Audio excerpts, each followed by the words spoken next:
Hello friends, welcome to BMH Learning.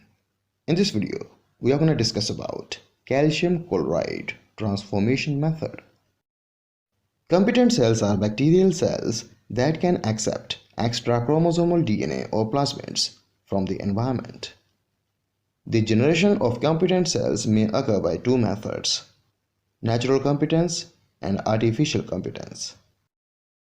Natural competence is the genetic ability of a bacterium to receive environmental DNA under natural conditions.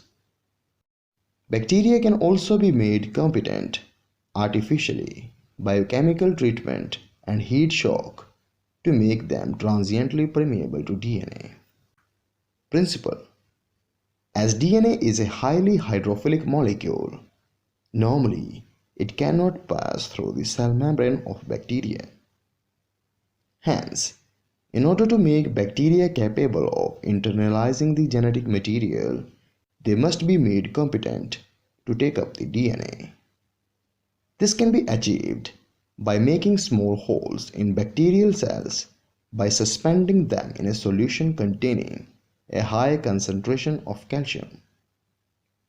Extra chromosomal DNA will be forced to enter the cell by incubating the competent cells and the DNA together on ice, followed by a brief heat shock that causes the bacteria to take up the DNA.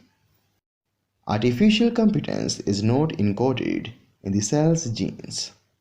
Instead, it is a laboratory procedure by which cells are made permeable to DNA with conditions that do not normally occur in nature. This procedure is comparatively easy and simple and can be used in the genetic engineering of the bacteria, but in general, transformation efficiency is low.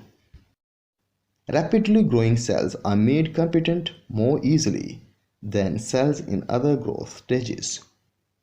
So it is necessary to brood cells into log phase before the procedure is begun.